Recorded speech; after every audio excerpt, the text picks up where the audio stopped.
together with Chair Kunesh.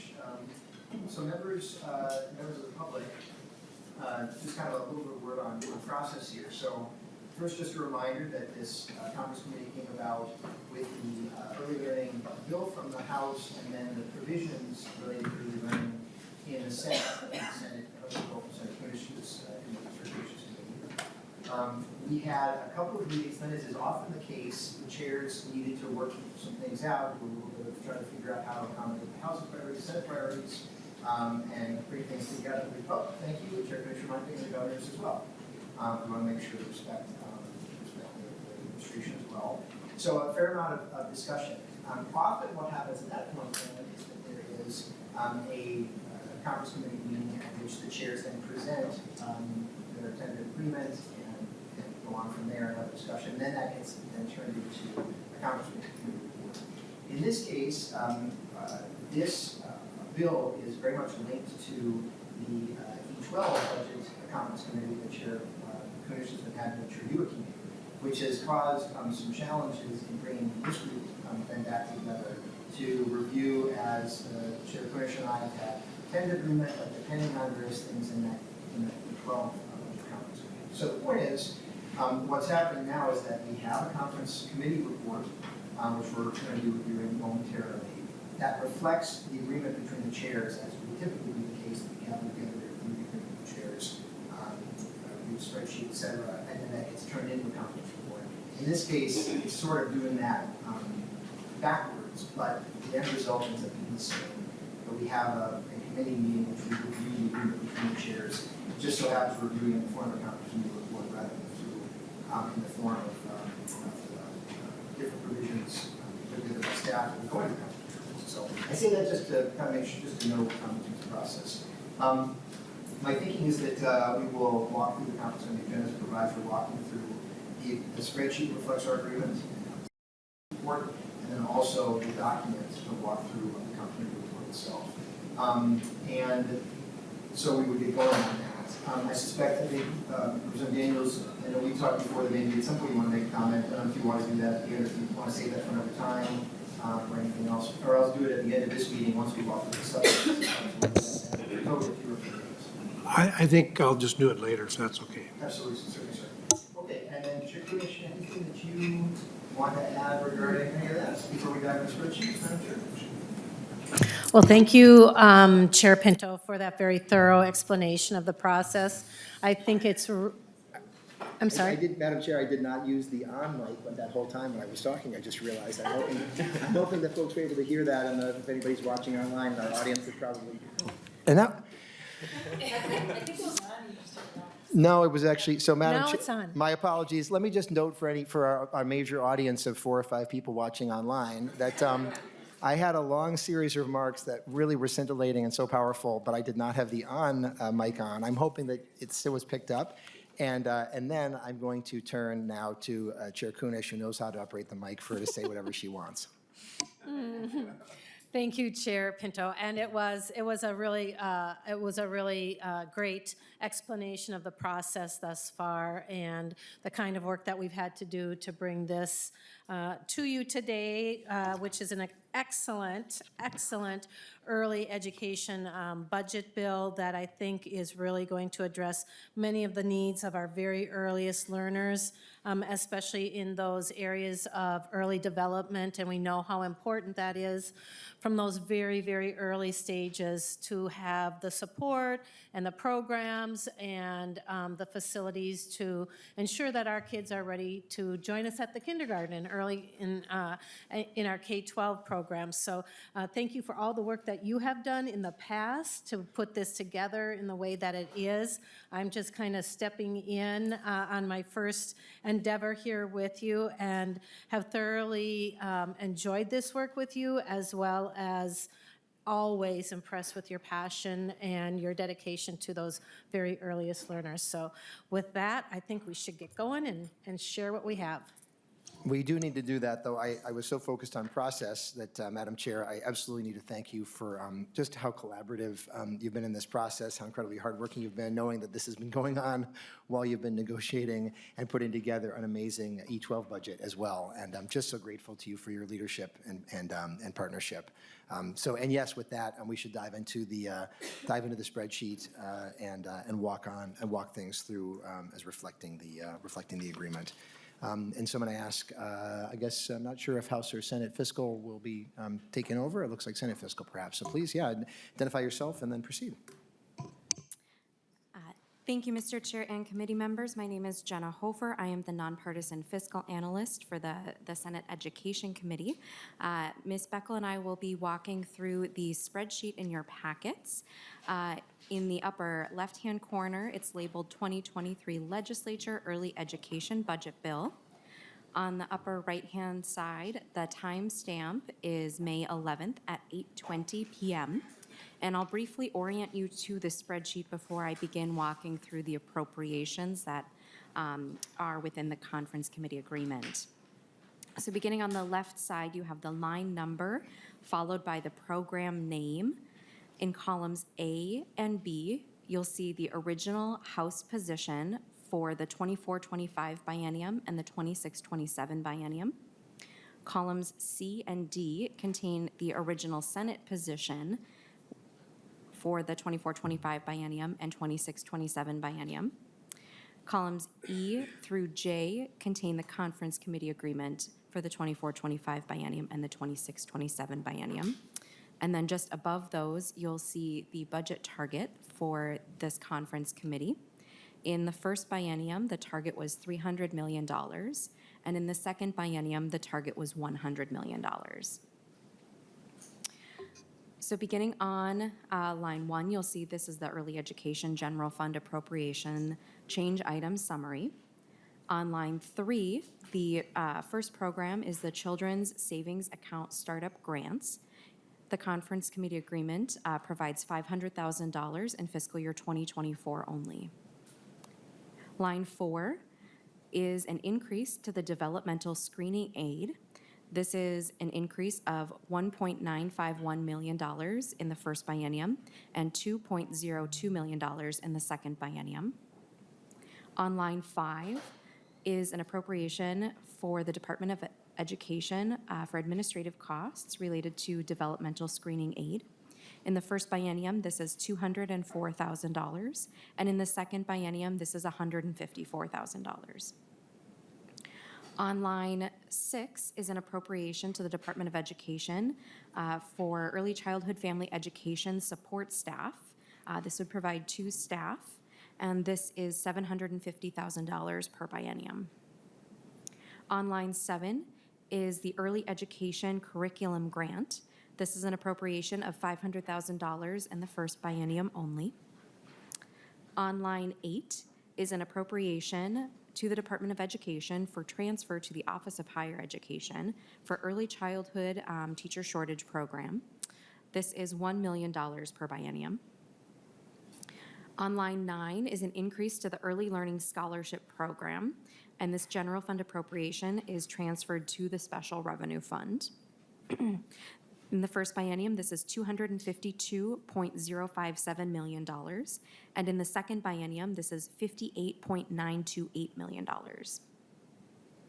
On line 10 is the Executive Function Curriculum Grant. This is a one-time appropriation of $300,000 in fiscal year 2024 only.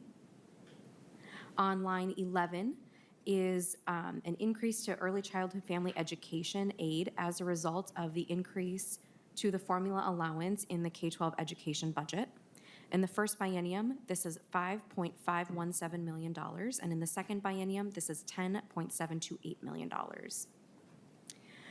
Line 12 and 13 are for the same Great Start Scholarship Program, but line 12 is directly to the Department of Education, and this is $1.656 million in fiscal year 2024 only, while line 13 is an appropriation to the Department of Human Services for transfer in the future to the Department of Children, Youth, and Families. In fiscal year 2024, this is $2.61 million. On line 14 is an increase, it's a new appropriation for the Grow Your Own Early Childhood Educators. This is a general fund transfer to the Special Revenue Fund. And this is $5 million in the first biennium and $1 million in the second biennium. On line 15 is an increase to the Head Start program of $20 million per biennium. And with that, I will turn it over to Ms. Beckel, who will walk through the remaining appropriations within the conference agreement. Thank you so much, Ms. Beckel. Thank you, Mr. Chair. Solveig Beckel, House Fiscal. I will go ahead and start on line 17 of the spreadsheet, the kindergarten readiness assessment. This is an increase to the existing $281,000 appropriation in current law and is an increase of $2.524 million in the first biennium and an increase of $3.538 million in the second biennium. Line 18, Learning with Music Early Childhood Educators.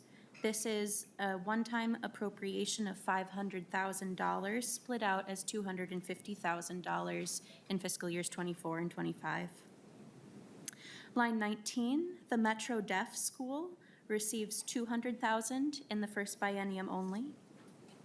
Line 20, the Parent Child Plus program receives an increase of $1.8 million in the first biennium only. This is on top of their current $1.8 million per biennium base funding. Line 21 is the funding for administrative costs for the pre-K program. The pre-K seats that are currently in the K through 12 bill require some administrative costs, and so those are being funded in this bill. Those are being funded at the cost of $1.031 million in fiscal years 24 and 25, and $1.382 million in the tails. Line 22, the Quality Rating and Improvement System is receiving an increase of $1.1 million in fiscal year 24 only. Line 23, the Reach Out and Read Minnesota program receives $500,000 in both biennia ongoing. Line 24, the Way to Grow program receives $300,000 in the first biennium only.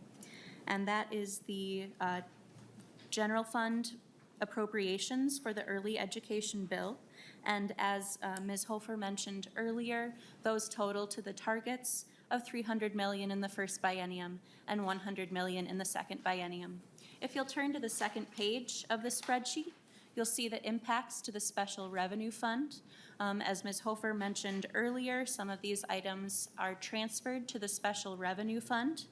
On lines 31 and 32, you'll see the expenditure authority, and on lines 36 and 37, you'll see the revenues. So on 36 and 37, you'll see early learning scholarships and the Grow Your Own funding, or the increases, the increase to the early learning scholarships being transferred in from the general fund appropriation to the Special Revenue Fund.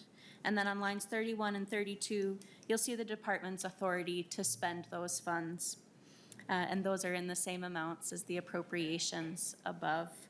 And on line 40, you can see that those items net to zero because they are allowed to spend all of the money that is transferred into those special revenue accounts from the transfer. And Mr. Chair, that is the spreadsheet. Thank you so much, Ms. Beckel, and thanks to both of you. I know the really just terrific work of Ms. Beckel directly, and I was connecting with Chair Kunesh and was just praising the work of Ms. Hofer as well. So thank you so much to both of you. Members, we'll see if there's questions right now about the spreadsheet. We will also, of course, be going through the conference committee report for questions and also have the chance for questions and comments at that point as well. But are there questions that, that anyone has about the spreadsheet at this point? Okay, so not. And I should note, just because this really is worthy of note, the lines relating to pre-K and just the recognition of the powerful work of Chair Kunesh and Chair Joachim in getting thousands more kids preschool, which is just an amazing achievement. And so thank you so much. That's just incredible. Thank you for your work. So moving on then to the conference committee report, not seeing any questions at this point. And so I'll ask our nonpartisan staff, not sure who's going to do that or how that's going to work, to walk us through the conference report. So Ms. Mock, we're going to start with you. Thank you, Mr. Chair. I'm Annie Mock with House Research, nonpartisan staff, and I'm going to walk through the Conference Committee report for House File 2292. So starting with Section 1, this was language that was identical in both the House and the Senate, and it provides that state appropriations for Head Start programs can be used for costs associated with program operations, infrastructure, or reconfiguration. It also designates 10.72% of the total state appropriation for Head Start to tribal Head Start programs and specifies an order in which the state appropriation must be distributed. Ms. Mock, I'm just going to stop you for a second. If you wouldn't mind, I maybe should have asked this with the spreadsheet too, though no problem, but just with each section indicating where in general it came from. Like this one, I believe was maybe even both bills. I could be wrong, but just sort of, if you happen to have that information, I think members would find that useful. So thank you. Yes, thank you, Mr. Chair.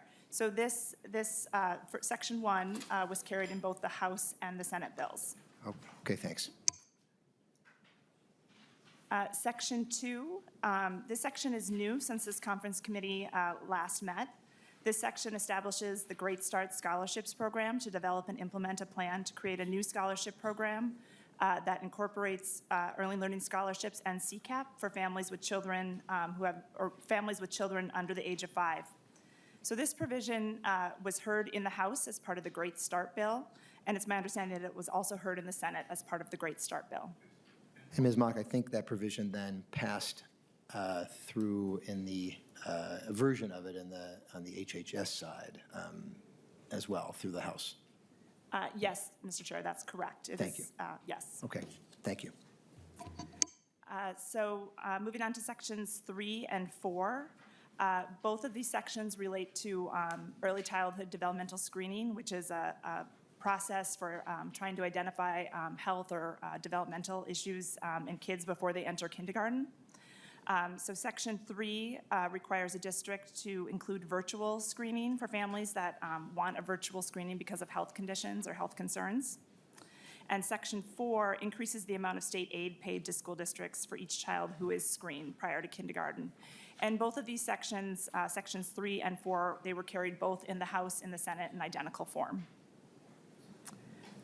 Section 5, this is a section that was a House-only section. It requires schools to employ licensed teachers to provide instruction in preschool and pre-kindergarten programs, and it also provides a grandfathering provision for preschool and pre-kindergarten teachers who are currently teaching. This language has been modified since the committee last met. So if you look on lines 7.10 to 7.12, there's language there that provides that the licensure requirement does not apply to individuals who work in a licensed child care center or in a certified license-exempt child care center. And I think the concern there was that there are some schools that house child care programs, so it's just exempting those teachers from the licensure requirement. Section 6 establishes a Grow Your Own Early Childhood Educator Grant Program. And both the Senate and the House carried money for this program, but the House was the only body that carried the language that's currently being adopted here. And that language has been modified slightly since this committee last met. The small change clarifies that the Grow Your Own programs can assist individuals earn parent and family education licenses, and these are the licenses individuals need to teach parents as part of the state's ECFE program. Section 7 directs the Department of Education to employ 2 full-time staff to provide operational support and guidance to ECFE programs. And this language was carried in both the House and the Senate in almost identical form. Section 8 is another provision that was carried both in the House and the Senate. It strikes some obsolete requirements that apply to the State Advisory Council on Early Childhood Education and Care, and then also directs that council to provide input on the work of the Great Start Task Force. There were some technical differences between the House and the Senate language due to the House getting some technical assistance from MDE, and it's the House language that's adopted here. Section 9 is a new provision, or it's a new provision at least to this committee. This section modifies the Parent Aware Program, which is the state's quality rating and improvement system for early care and learning programs. This language was heard in the House and again, I believe the Senate in the Great Start Bill. The section provides an automatic one-star parent-aware rating for any licensed childcare programs that are in good standing. The section also directs DHS to develop a process that allows programs to opt out of that automatic rating, and that process must be developed by July 1, 2026. The section also directs DHS to work with tribes to determine a process that's consistent with this one-star rating specifically for tribally licensed programs. Section 10 is the kindergarten entry assessment, requiring MDE to implement a kindergarten entry assessment of all incoming kindergartners. This was a House-only provision, and this provision was discussed in this committee. There was a presentation on it, and the language has remained unchanged since then. Section 11 starts the first of several provisions that affect the Early Learning Scholarship Program, and this language has changed since this committee met. And there's a lot of varying section effective dates for this language, so stay with me. So the section changes age eligibility for scholarships to include all children from birth through age 4, and that was a provision carried both by the House and the Senate. And this change would go into effect January 1, 2024. And then this section also sets income eligibility for scholarships at 47% of state median income, which is the at-application amount for CCAP. And that change is effective July 1, 2024. And then there's an increase for income eligibility up to 85% of state median income, which is the maximum federally allowed for the CCAP program. And that change goes into effect July 1, 2025. Section 12 is new language that just incorporates some new ideas into old language. So this section creates a new subdivision that lays out how scholarships are prioritized. It adds new priority groups for scholarships, which those new priority groups were carried both by the Senate and the House. And most of those priorities go into effect July 1st, 2024. There's one new priority, prioritizing kids under the age of 4, which goes into effect January 1, 2025. And then beginning July 1, 2025, the priorities change a little bit so that the commissioner is giving highest priority to children in families with income less than or equal to 47% of the state median income. And then within that group, the children are prioritized if they meet one of the priority groups. Section 13 is another scholarship section.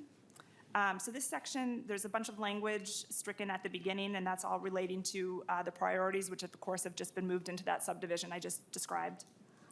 And then this section also directs the commissioner to establish a schedule of tiered scholarship amounts based on specified factors. That was a House-only provision. And then the section also provides that scholarship cancels if a recipient has not enrolled in an eligible program within 3 rather than 10 months of receiving the scholarship. And that was a provision carried both in the House and the Senate. Section 14 is also scholarship related. This was House-only language that is unchanged from the last time we heard it. This removes the requirement for programs to have 3 or 4 stars under the parent-aware rating system in order to accept scholarships. And that requirement would have gone into effect July 1, 2024. Section 15 is the last scholarship section. So some of this language was House-only language, and that allows the commissioner to use up to $2.13 million annually from scholarship money for costs associated with administering and monitoring scholarships. And then there's some new language in this section, beginning on line 19.14, that allows MDE to use up to $5 million in scholarship money to create various IT systems. And then beginning July 1, 2025, to use up to $750,000 annually to maintain those IT systems. Section 16, this was language that was included in very similar form in both the House and the Senate bills. It provides that a parent of a student with a disability who's not yet enrolled in kindergarten to elect a school in a non-resident district where the child is enrolled in a child care program. And the House language is being adopted here. Section 17 is new, and it's related to that parent-aware automatic one-star rating that I described earlier. This section directs DHS to examine the automatic one-star requirement and report to the legislature on it. Section 18 was House language that provides that if an appropriation or transfer in the bill is enacted more than once during this session, then the appropriation or transfer only takes effect once. Section 19, this is a new appropriation since this committee last met. It appropriates money to DHS for the Great Start Scholarship Program, that program I described from Section 2. And there's a similar appropriation, as you heard when Ms. Hofer and Ms. Beckel went through the spreadsheet, there's a similar appropriation to MDE in the appropriation article. Section 20 is the appropriations that we walked through with the spreadsheet, and that is the conference committee report. Thank you so much, Ms. Mock. Really well done, and we appreciate you walking us through. Members, let me think. So, and I should just say a big thank you to all of our nonpartisan staff. I know Ms. Mock was the one who handled walking that through, but we are very grateful to you. So, questions regarding the report, we'll do that next. If folks have questions and/or substantive comments that they wish to make. I know I know Representative Daniels, I'm sorry, same thing. No, it is on. Okay, good.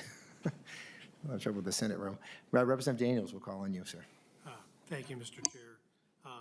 And thank you for your passion on this stuff. I know it's very near and dear to your heart. And we've agreed to disagree a few times. But this kind of came as a shock. The lateness of the report, not meeting, for a regular committee time to go over the last changes. So in that sense, I'd like to move that the reconsider the approval of the conference committee report on House File 2292 for further debate and possible amendments. Representative Daniels, I'm trying to figure out if that's a thing that can be done, because I think once the members have signed, I'm not sure that is in fact even a thing that would be in order. We maybe can check with. I'll let you be consulting. I'm seeing a lot of perplexed faces. So the theory, once the conference report is signed, it's submitted, it's been sent to the Speaker and the President of the Senate. I'm not sure there's anything not sure that works exactly, but yeah, I'll pause for a second. Representative Daniels? Well, I think precedence has been set that we can submit a new conference committee report. In theory, but I don't know that sort of that motion, because since in a way the submission of the report is not really an action happening, I'm not really sure that motion is in order. Do we have some reason to believe that it is? Representative Daniels. Mr. Chair, do we have any staff that would be able to clarify that? Yeah. Oh, okay. I'm so sorry. Representative Daniels, we may have some input, and I'm so sorry. You're going to identify yourself when I call on you. I'm sorry. Mr. Chair, members, at least what it sounded like the representative saying. It's would you mind identifying yourself? I'm sorry, Anne-Marie Lewis, Senate Counsel. Thank you, Ms. It's Lewis. a motion that would be done on the floor to reject a conference committee report and send it back. At this point, it's either, I guess, signing it or not signing it, but not rejecting it. Ms. Lewis, that's very helpful. So it sounds like the way to accomplish your goal, Representative Daniels, is that when the report is submitted to the full House and full Senate, at that point, a motion can be made to reject it, to not accept it. And that would then send us all back, and the bodies would be saying, go back to work and do some more work. Representative Daniels? But I do think the motion here is out of order, I'm afraid. But Representative Daniels? All right, thank you, Mr. Chair. I'm just disappointed. This is kind of, in the last 12 hours, everything has been passed through without transparency, without public knowledge, and we haven't met since May 3rd, and we have a week left of session if we, and we can go to the 22nd. So I don't understand why the rush to push all this through and not being transparent. That was we talked about that in my office, and I appreciate you let me vent a little bit. But this is not how the governance should be done. And Representative Daniel, we definitely have a respectful relationship, and I appreciate you raising it and appreciate raising it now. I guess I would challenge your point about transparency, and the microphone was off earlier when I said this. Maybe this is an opportunity to say it again with the microphone on. Just a reminder that typically with the conference committee, you've got a couple meetings, which we did, and then the chairs really do need to go back and do some work together, and then typically what happens is there's a meeting convened for the chairs to share the agreement that they've made, and then that gets turned into a conference report. The difference now, which then you don't come back on the conference report, so that was the meeting. So just the difference now is just a little bit of a slight different order in how it's done.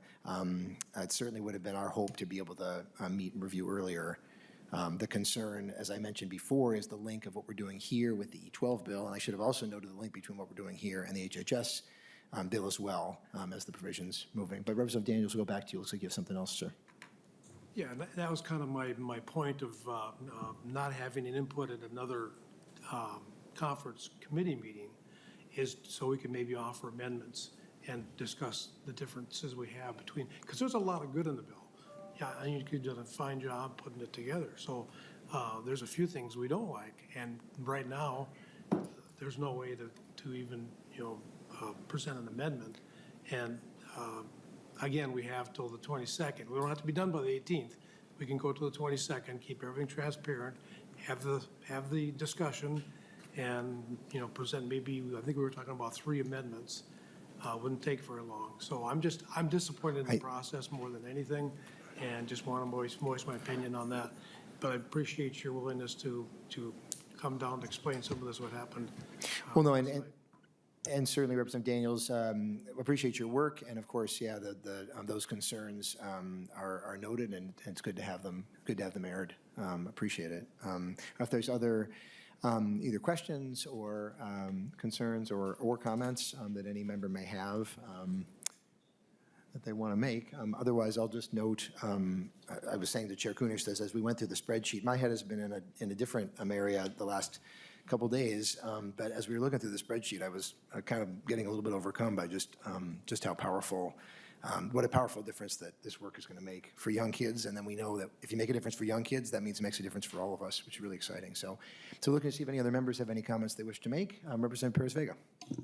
Thank you, Mr. Chair, and members of this amazing joint, I would say, futuristic upliftment for our future leaders.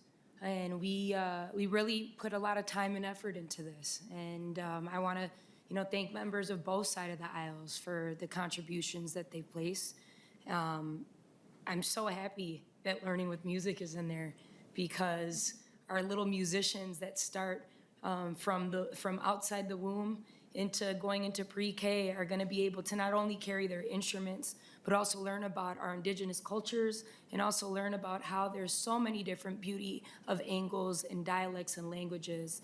And I see great representation in this, and I'm really proud of the work that you've done, Chair Pinto, and to our Senate Chair, Madam Chair Kunesh. I know that we had some agreements and maybe different wordings and agreements, but we've spent a lot of time on this, and I want the members of the public and our constituents to know that we did spend a lot of time on this. And I look forward to seeing the great programs that are going to happen because of this budget. So thank you. Thank you so much, Representative Perez-Vega. Chair Kunesh, then comments from you, and then we'll wrap up. Well, it was really great walking through this and to see the work where we started and what we ended in. I'm really excited now about the prospect of this children's savings account, the startup grants that we're going to be doing. I had a lot of questions, but I was reassured that, this is a really great way to teach our kids how not only some financial responsibility, but also the ability to see the work and their own earnings adding up over time. I know how important early childhood education is. I think as a teacher of 25 years, you can almost tell when a child comes in at kindergarten what sort of exposure they've had prior to all of, joining an elementary school. And if they've had early childhood or Great Start opportunities or Head Start opportunities. It really is very, very important. I'm excited about our support of the Metro Deaf School. That's something new, if I'm not mistaken, and we want to make sure that those kids that have those hearing issues are being supported in the very best way. And Reach Out and Read Minnesota, of course, as a library media specialist in a past life, that's certainly very exciting for us to recognize how important it is literacy and reading is in development of young children. And of course, Way to Grow, and I think I've shared with most of you at one time, I did work for the Way to Grow program as a family resource advocate. And so here I am, some 20-some years later, able to support that program and make sure that it continues so that families are able to grow, children are able to develop in a really positive way, and that we're getting those little kiddos into the schools prepared to learn, excited to learn, wanting to learn, and go through their educational process, ready to go. And this just really represents the good work that you, as I said, had already put as a base, but now we're able to start building on what we've done in the past and looking towards the future. So thanks very much. And I want to thank Senator Duckworth for joining us. He's our GOP member, Senator Wickland also, and then of course our fabulous staff on both sides of the House and the Senate, and our GOP members. This is good work, and I'm really excited to be able to put my name on it. Thank you, Chair. Thanks so much to everybody, and I share your thanks for our incredibly hardworking staff. And thank you, Representative Perez-Vega, for your hard work, and Representative Daniels for your partnership.